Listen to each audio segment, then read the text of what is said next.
వరలక్ష్మి గారు నమస్తే అండి. మరి ప్రస్తుతం అమరావతిలో ఐఐటీ నిపుణులు కూడా తిరిగారు మొన్నటి వరకు. ఒక నివేదిక కూడా సమర్పించారు. ప్రస్తుతం ప్రపంచ బ్యాంక్‌కి సంబంధించిన వాళ్ళు కానీ, ఏషియన్ బ్యాంక్‌కి సంబంధించిన వాళ్ళు కానీ, ప్రస్తుతం అమరావతి ప్రాంతంలో పర్యటిస్తా ఉన్న పరిస్థితి కనిపిస్తా ఉంది. ఒకవైపు జంగిల్ క్లియరెన్స్ కూడా జరుగుతా ఉన్న పరిస్థితి. ఏంటి ఏ విధంగా అనిపిస్తా ఉంది అమరావతి ప్రాంతానికి సంబంధించిన మహిళలు? చాలా ఆనందంగా ఉందండి. మేము కోరుకుంది ఇదే. గత 5 ఏళ్ల క్రితం గూడా మేము కోరుకుంది ఇదేనండి.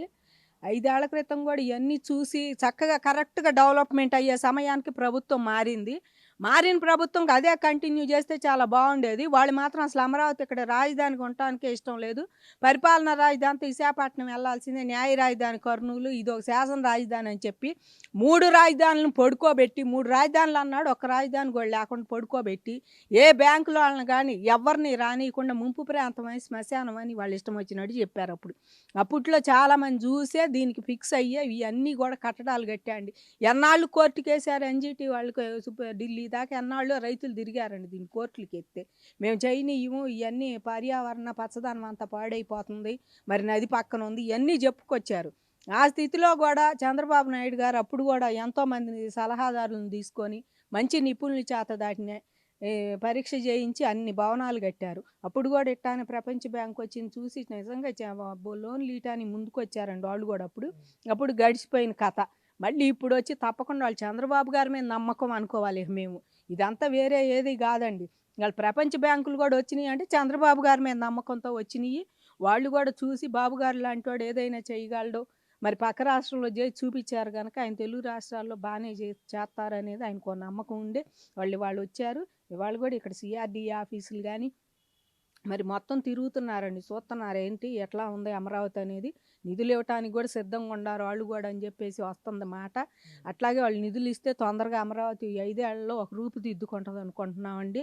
మరి మేము ఇయాల ఇదేంటి దీన్ని కూడా జంగిల్ క్లియరెన్స్ కూడా చాలా వరకు అయిపోతుందండి. అక్కడికక్కడ లాట్లు ఇక అంతా తీసేసి మొత్తం ఇంతంత ఎత్తున కుప్పలు పెడుతున్నారు. మరి అవి తగలబెడతారో ఎటన్నా తీసుకెళ్తారో తెలీదు గానీ మొత్తం చెట్లయితే చాలా వరకు లాగేస్తున్నారండి వాళ్ళు ఏబీసీలతోటి.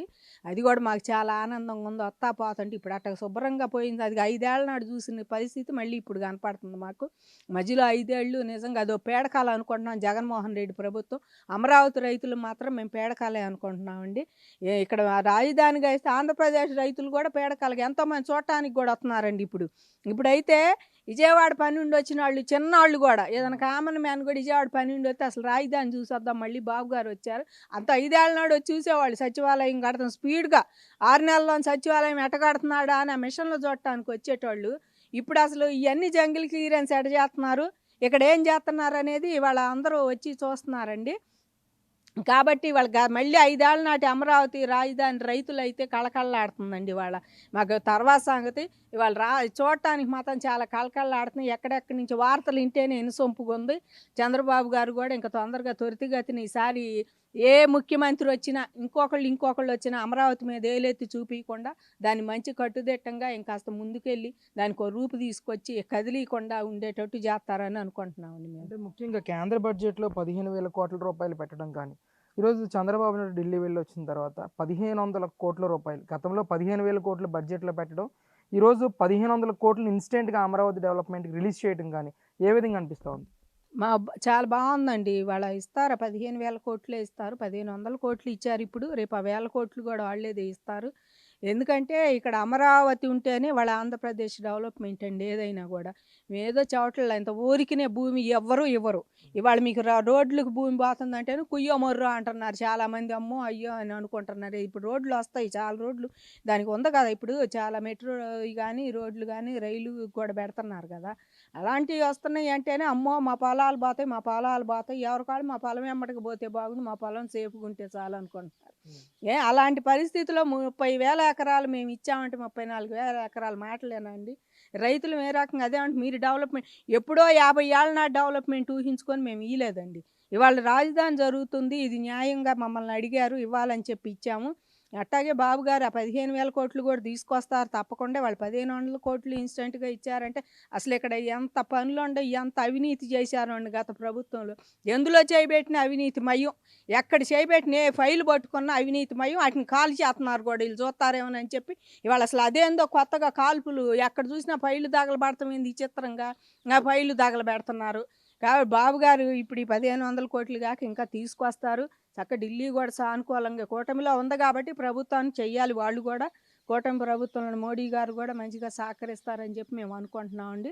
ఇవాళ అమరావతి రాజధాని అయితే ఆంధ్రప్రదేశ్ డెవలప్ అయ్యిద్ది. ఉన్న తెలుగు రాష్ట్రాల్లో 2 చక్కగా పోటీపడి మరి దేశంలోనే మంచి రాష్ట్రాలు నెంబర్ 1లో ఉండాలని మేమైతే అనుకుంటున్నాం. 2 రాష్ట్రాలు ఎందుకంటే మొన్నటిదాకా కలిసి ఉన్నాం. హైదరాబాద్ మాకు పక్క రాష్ట్రం అని అనిపించదండి ఇంతవరకు. మరి వాళ్ళకి అనిపిస్తుందేమో కానీ ఆంధ్ర వాళ్ళకైతే ఎప్పుడూ అనిపించదు. ఎందుకంటే ఆంధ్రాలో జనం కానీ పెట్టుబడులు పెట్టిన వాళ్ళు ఉండారు, ఉద్యోగాలు చేసే పిల్లలు ఉండారు, అక్కడ కాపురాలు ఎప్పుడో పోయి ఉండాళ్ళు ఉండారు. కాబట్టి 2 తెలుగు రాష్ట్రాలు మంచిగా డెవలప్ అవ్వాలని మేము మనస్ఫూర్తిగా కోరుకుంటున్నామండి. అమరావతి రైతుగా అయితే అమరావతి డెవలప్ అయ్యి ఆంధ్రప్రదేశ్ ఇంకా ముందుకు వెళ్ళాలని కోరుకుంటున్నాం.